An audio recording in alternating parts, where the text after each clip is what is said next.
नमस्कार, आवाज समाचार में आपका स्वागत है। आपके साथ मैं हूं विपिन भट्ट, लेकर हाजिर है ये ताजा तरीन बुलेटिन आपके लिए, जहां पर ढेर सारी खबरें हैं, अपडेटेड और ताजी भी, और वो भी जो आपके काम की और फायदे की भी है। तो चलिए सबसे पहले बताते हैं आपको इस वक्त की हेडलाइंस। वर्ल्ड कप में आज हो रही है भारत और बांग्लादेश की भिड़ंत। अच्छी शुरुआत के बाद बांग्लादेश को लगे एक के बाद एक झटके। सस्ते में लौटे कई बैट्समैन पवेलियन में। कुलदीप और जडेजा की फिरकी ने किया कमाल। आईफोन के बाद अब made in India Google pixel अगले साल आएगा बाजार में। भारत में अफोर्डेबल क्रोमबुक बनाने के लिए एचपी के साथ करार। हमसे एक्सक्लूसिव बातचीत में बोले अश्विनी वैष्णव। भारत बन रहा है दुनिया में मैन्युफैक्चरिंग की फैक्ट्री। आज कोई भी बड़े से बड़ा इलेक्ट्रॉनिक्स मैन्युफैक्चरर हिंदुस्तान में आके एस्टैब्लिश करना चाहता है। गिरावट के बाद आज बाजार में दिखी अच्छी रिकवरी। सेंसेक्स 50 नीचे से सुधरकर हुए बंद। मिड और स्मॉल कैप की फ्लैट क्लोजिंग, लेकिन ऑटो एफएमसीजी शेयरों में आज खरीदारी से अच्छा दिन। मेटल एनर्जी रियल्टी शेयरों में दिखी गिरावट। एफएमसीजी दिग्गज एचयूएल ने दूसरी तिमाही में पेश किए अच्छे नतीजे। करीब 4% बड़ा प्रॉफिट और रेवेन्यू मार्जिन 24% के पार। 18 रुपए प्रति शेयर डिविडेंड का भी ऐलान। गाजा में और तेज हुए इजराइल के हमले। जमीनी हमले के लिए टैंकों की तैनाती। लेबनान में हिजबुल्लाह के ठिकानों पर भी अटैक। ऋषि सुनक भी पहुंचे तेल अवीव। बोले इजराइल के साथ खड़ा है ब्रिटेन।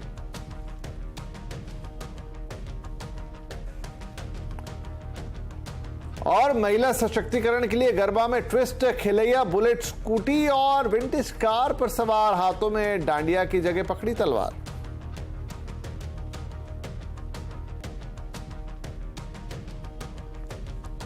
तो शुरुआत करेंगे क्रिकेट वर्ल्ड कप के महामुकाबले के साथ।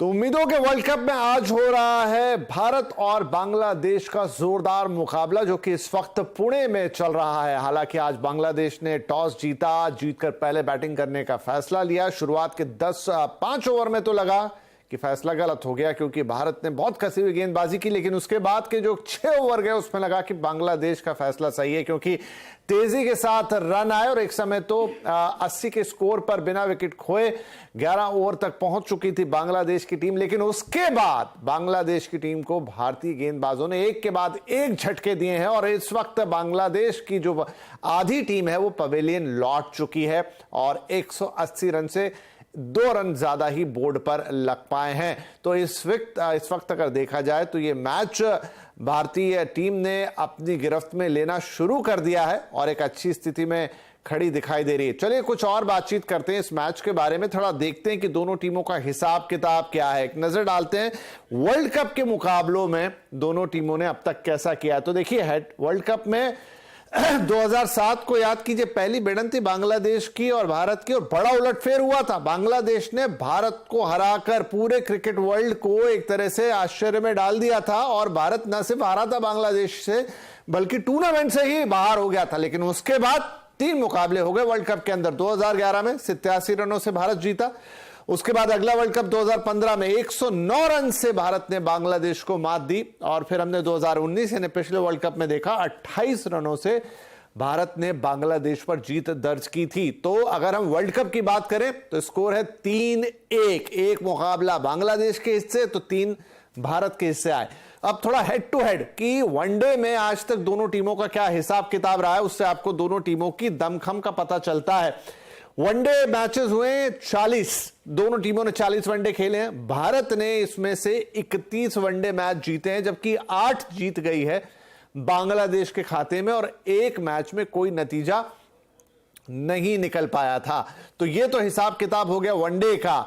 आज के मैच में किस पर नजर रहेगी, तो देखिए, हालांकि अभी तो बांग्लादेश ने पहले बैटिंग की है, टारगेट सेट करेंगे, लेकिन कप्तान रोहित शर्मा जिस तरह के फॉर्म में है बांग्लादेश को उनको रोकने के लिए कुछ अच्छा करना पड़ेगा। कोहली का भी बल्ला हम देख रहे लगातार चल रहा है, तो उन पे भी नजर रहेगी। इधर शुभमन, श्रेयस, राहुल, ये सब के सब अच्छे फॉर्म में, टॉप ऑर्डर, मिडिल ऑर्डर हमें अच्छा बैट करता हुआ दिखाई दिया। उसके अलावा जडेजा, ठाकुर, कुलदीप, इन्होंने गेंद से कमाल आज भी ऑलमोस्ट दिखा ही दिया है। बुमराह, सिराज ने एक जो कसावट होनी चाहिए जो सामने वाली टीम को प्रेशर में लाने के लिए, और आज सिराज को जब वापस लेके आए तो उन्होंने भी काम किया अपना। अच्छा, बांग्लादेश के शेर आज शाकिब उल हसन खेल नहीं रहे, तो शांतो कप्तानी कर रहे हैं, हालांकि बैटिंग में कुछ खास कर नहीं पाए। शाकिब, जैसे मैंने कहा कि आज नहीं खेल रहे हैं, उसका असर दिखेगा बांग्लादेश की टीम को।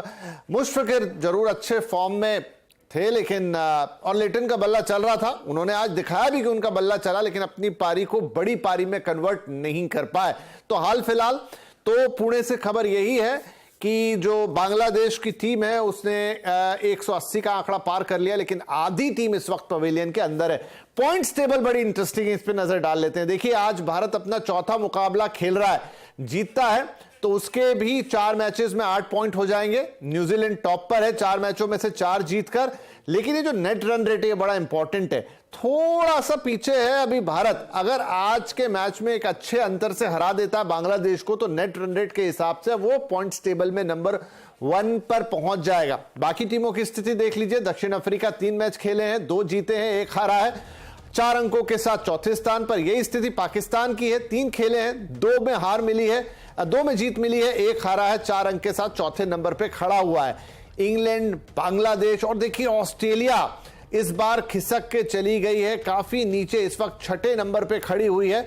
नीदरलैंड्स, अफगानिस्तान और फिर श्रीलंका का नंबर वहां पर है। हालांकि अफगानिस्तान, नीदरलैंड्स दोनों ने जो उलटफेर किया इस वर्ल्ड कप में, और उसी के कारण है कि आपको ऑस्ट्रेलिया और इंग्लैंड काफी नीचे दिखाई दे रहे हैं। यहां अफगानिस्तान ने डिफेंडिंग चैंपियन को हराया, तो उसके बाद नीदरलैंड्स ने भी कमाल किया और साउथ अफ्रीका को बीट किया। तो काफी उलटफेर वाला वर्ल्ड कप है, लेकिन आगे और क्या होता है ये देखने वाली बात होगी। फिलहाल तो आज भारत नंबर टैली में सबसे टॉप पर पहुंचना चाहेगा। लगातार आपको वर्ल्ड कप से जुड़ी हुई और भी खबरें हम बताते रहेंगे।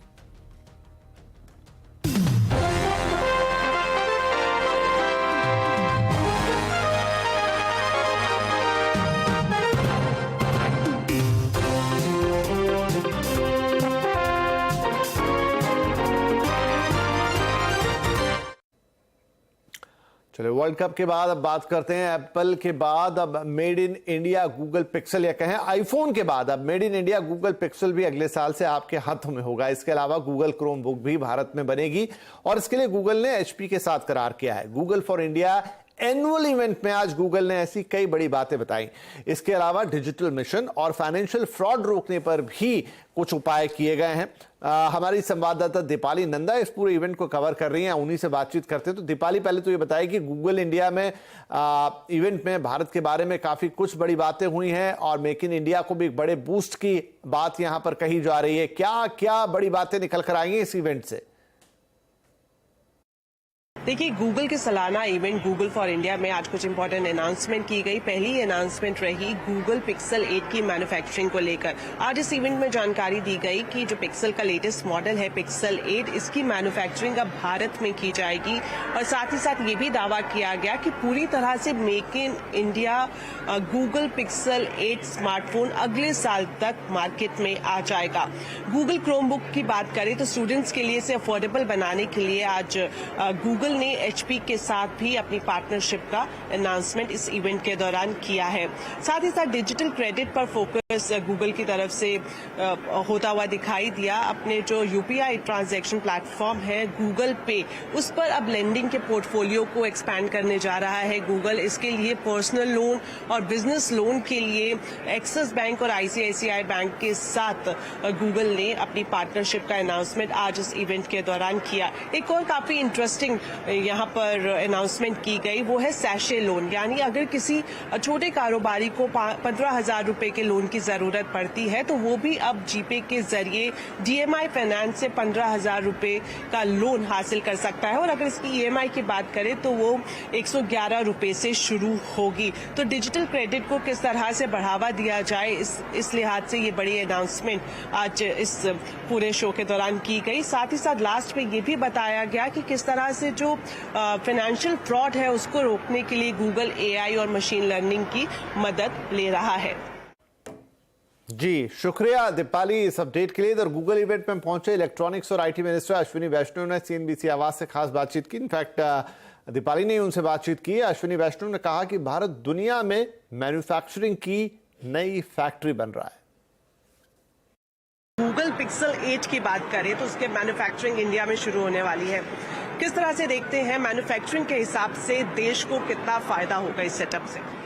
आज पूरी दुनिया में हिंदुस्तान एक ट्रस्टेड वैल्यू चेन पार्टनर की तरह स्टैब्लिश हो गया है। प्रधानमंत्री श्री नरेंद्र मोदी जी ने जो digital India, make in India, startup India का एक पूरा बुके ऑफ प्रोग्राम्स स्टार्ट किया था, उसके रिजल्ट्स हैं कि आज कोई भी बड़े से बड़ा इलेक्ट्रॉनिक्स मैन्युफैक्चरर हिंदुस्तान में आके एस्टेब्लिश करना चाहता है। गूगल का पिक्सल की मैन्युफैक्चरिंग का पिक्सल 8 की मैन्युफैक्चरिंग से स्टार्ट होगा और उसके बाद में पिक्सल फोल्ड भी यहाँ मैन्युफैक्चर होगा। तो ये बहुत ही बड़ी बात है, बहुत बड़ी चीज जो आरंभ हुई है वो आज स्टार्ट हुआ है डिजिटल क्रेडिट। डिजिटल क्रेडिट हमारे छोटे कारोबारियों को, एमएसएमई सेक्टर को, नए एंटरप्रेन्योर्स को, उनको एक इतनी बड़ी फैसिलिटी देगा। ऑलरेडी करीब 6000 करोड़ के आसपास का डिजिटल क्रेडिट हो चुका है। सर, पेमेंट सिस्टम को सिक्योर बनाना कितना जरूरी है और आज जिस तरह की अनाउंसमेंट गूगल की तरफ से की गई है, आपको लगता है कि जो फाइनेंशियल फ्रॉड काफी सारी घटनाएं देश में आ रही हैं, गूगल की तरफ से भी आंकड़ा दिया गया है कि करीब 12,000 करोड़ का जो फाइनेंशियल फ्रॉड है वो सिर्फ 1 साल में रोका गया है, तो ये जो चैलेंज है इसको टैकल करने के लिए क्या कुछ स्टेप उठाने की जरूरत? बहुत सारे स्टेप्स लिए गए जिसमें काफी सारे स्टेप्स हमारे टेक्नोलॉजी को यूज करके, एआई को यूज करके।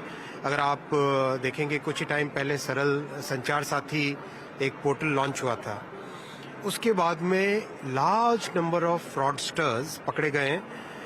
मेरे ख्याल से करीब 60 लाख से ज्यादा फ्रॉडुलेंट कनेक्शंस डिस्कनेक्ट किए गए, कई सारी एफआईआर्स की गई है। एक सिग्निफिकेंट पूरा ड्राइव लिया जा रहा है जिससे कि फाइनेंशियल फ्रॉड्स रुके। तो चलिए इवेंट में से और भी कुछ इंटरेस्टिंग चीजें निकल कर आई हैं, वो आपको आगे बताते चलेंगे। लेकिन अब बात कर लेते हैं बाजार की। आज सुबह बाजार गिरावट पर खुला और मार्केट बंद होते वक्त बाजार ने नीचे से एक अच्छी रिकवरी भी दिखाई। इसी के साथ बाजार सुधर कर करीब बंद हुआ। सेंसेक्स 448 अंक गिरकर 65,229 पर बंद हुआ, तो निफ्टी 46 अंक गिरकर 19,625 पर। आज सबसे ज्यादा खरीदारी हमने ऑटो एफएमसीजी शेयरों में देखी, वहीं मेटल, एनर्जी, रियल्टी इंडेक्स आज गिरावट के साथ बंद हुए। त्योहारों के दौरान महंगाई काबू में रहेगी। सरकार के मुताबिक चीनी, गेहूं और चावल को लेकर सरकार ने कई कदम उठाए हैं जिससे महंगाई पर कंट्रोल रहेगा। फूड सेक्रेटरी संजीव चोपड़ा से हमारे सहयोगी असीम मनचंदा ने एक्सक्लूसिव बातचीत की है, आपको सुनाते हैं।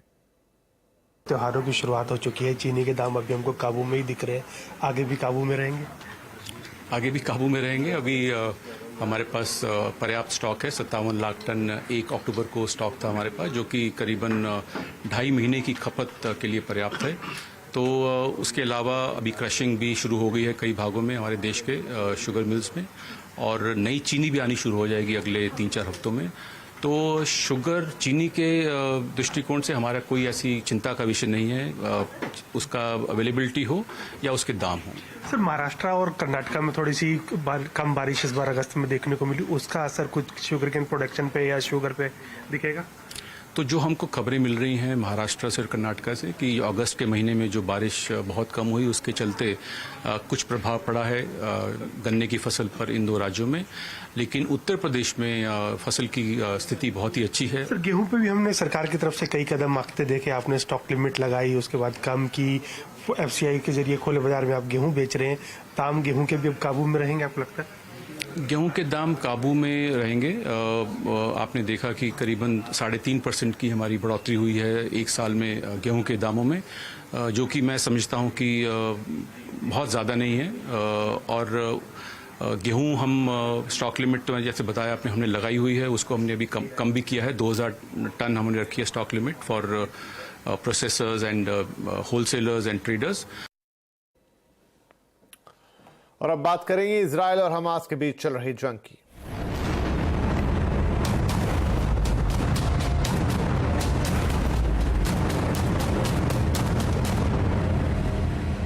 गाजा के अस्पताल पर अटैक के बाद इजराइल ने हमास और हिजबुल्लाह के ठिकानों पर हमले तेज कर दिए हैं। अमेरिकी राष्ट्रपति जो बाइडेन के तेल अवीव से रवाना होते ही हमास ने तेल अवीव पर 10 मिसाइलें दागी थीं। इसके जवाब में इजराइल ने हमास पर हमले तेज किए हैं। इजराइल ने जमीनी हमलों के लिए गाजा के पास टैंकों की भी तैनाती कर दी है। गाजा में इजराइल की तरफ से भारी बमबारी अभी भी जारी है। इजराइल हमास के आतंकवादियों को चुन चुन कर ढेर कर रहा है। इजराइल की सेना ने हमास को पूरी तरह से खत्म करने तक हमले जारी रखने की बात कही है। इसी बीच इजराइल ने हमास की लेडी कमांडर को मार गिराने का दावा किया है। जमीला अल शांति हमास की इकलौती महिला कमांडर थी। इधर अमेरिका ने हमास पर आर्थिक प्रतिबंध लगा दिए हैं। साथ ही अमेरिकी नागरिकों को लेबनान छोड़ने की सलाह दी है। इजराइल हमास जंग में अब तक करीब 5000 लोगों की जानें जा चुकी हैं। इधर जो बाइडेन के बाद ब्रिटेन के प्रधानमंत्री ऋषि सुनक भी तेल अवीव पहुंचे हैं। उन्होंने इजराइल के पीएम बेंजामिन नेतन्याहू से मुलाकात की है। मुलाकात से पहले सुनक ने कहा कि वो आतंकवाद के खिलाफ इजराइल के साथ खड़े हैं। I'm pleased to be here in Israel at this important time. Above all, I'm here to express my solidarity with the Israeli people. You have suffered an unspeakable, horrific act of terrorism, and I want you to know that the United Kingdom and I stand with you. 7 अक्टूबर को Hamas के आतंकवादियों ने Israel में घुसकर जमकर हमला और आगजनी की थी। इजराइल के बेरी में तबाही के निशान आज भी देखे जा सकते हैं। इजराइल में मौजूद हमारे संवाददाता नीरज कुमार बेरी से आपको ऐसा ही कुछ मंजर दिखा रहे हैं। तबाही तबाही तबाही, यही तस्वीर है यहाँ की बेरी की। कोई घर ऐसा बचा नहीं, गांव में कोई एक ऐसा इलाका नहीं जहां लोग रहते थे और वहां आतंकी न पहुंचे हो और लोगों को निशाना न बनाया हो। यहाँ इस घर की तस्वीर एक देखिए। सुकोत फेस्टिवल था, उस दौरान लोग अपने घरों से बाहर रहते हैं 7 दिनों तक, और शनिवार अंतिम दिन था 7 अक्टूबर को, और उस छुट्टी वाले दिन जिस तरह से पहुंचे और उन्होंने हैवोक क्रिएट किया, वो हर घर की तस्वीरें बयां कर रही है। यहाँ की ऊपर रूफ देखिएगा, ग्रेनेड फेंका, गोलियां चलाई, रॉकेट से तो हमला हो ही रहा था। तो हर घर में इस तरह की तस्वीर, बिखरे सामान, हर घर की तस्वीर, हर जगह खून, हर जगह, हर घर में किसी न किसी की मौत। 10% आबादी का कत्लेआम करना कहीं का आप समझ सकते। छोटे छोटे गांव होते, किबूत्स जिन्हें कहते हैं, सामुदायिक तौर पे रहते हैं। और ये सुकोत गांव, सुकोत फेस्टिवल चल रहा था, 7 दिनों का होता है, और सुकोत के लिए इस तरह के स्ट्रक्चर बनाए होते हैं। ये स्ट्रक्चर आप देख सकते हैं, ये बनाया गया होता है जब बाहर में लोग रहते हैं। लेकिन होली डे, छुट्टी वाले दिन पहुंचे और ये इस तरह के जो ज्यूस में इस तरह की आकृति बनाई गई होती है। देखिए, ये जल सकता था, लेकिन इतने हमले के बाद भी यहाँ तक आग नहीं पहुंची। शायद फेस्टिवल का ही असर था, यहाँ तक नहीं पहुंचे, लेकिन लोगों को अपनी जान गंवानी पड़ी। कितनी बड़ी इमारत है और इस इमारत का क्या नक्शा बिगड़ गया है।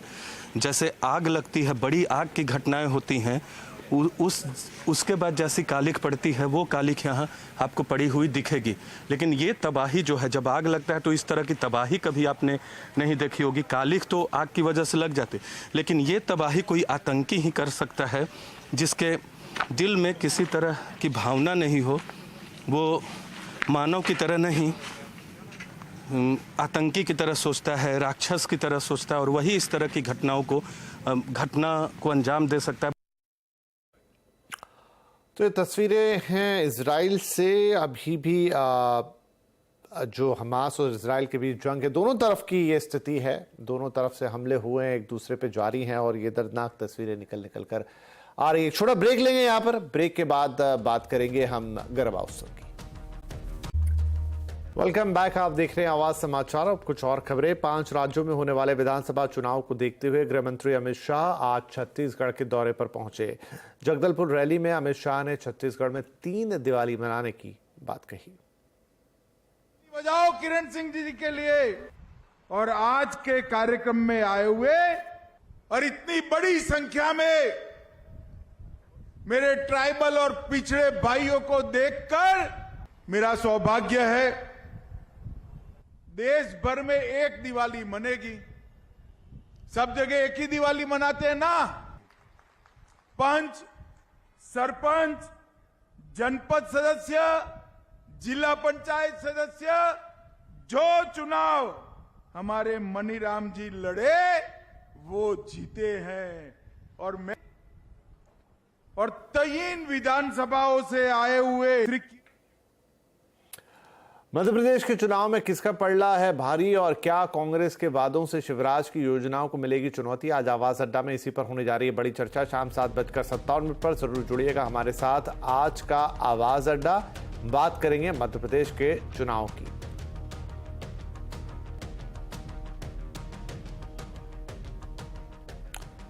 और खबरें त्योहारों से जुड़ी हुई।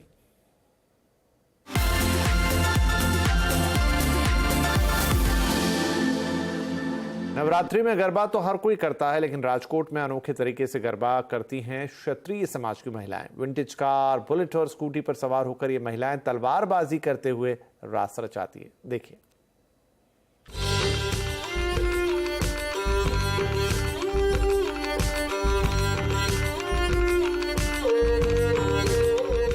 राजकोट में भगिनी सेवा फाउंडेशन गरबा अपने आप में खास होता है। क्षत्रिय बहनें यहां हाथों में तलवार लेकर 1868 की विंटेज कार, बुलेट और स्कूटी पर सवार होकर गरबा करती हैं। राजकोट रंजित विलास पैलेस में हर साल महिला सशक्तिकरण को बढ़ावा देने के मकसद के साथ ये आयोजन किया जाता है। यह क्षत्रिय समाज की क्षत्रिय महिलाओं के लिए यह खास करके कार्यक्रम का आयोजन किया जाता है ताकि उन्हें तलवार का परीक्षण दिया जा सके। और हर साल 300-250 जितनी महिलाएं इसमें आती हैं और हमेशा नया ग्रुप होता है, वो सीख के जाता है, फिर हर साल नया ग्रुप आता है। राजकोट के इस पारंपरिक गरबे में 250 से ज्यादा महिलाएं हिस्सा लेती हैं। अच्छी बात यह है कि इसमें परंपरा के साथ आधुनिकता को भी जगह दी जाती है। केतन जोशी, राजकोट।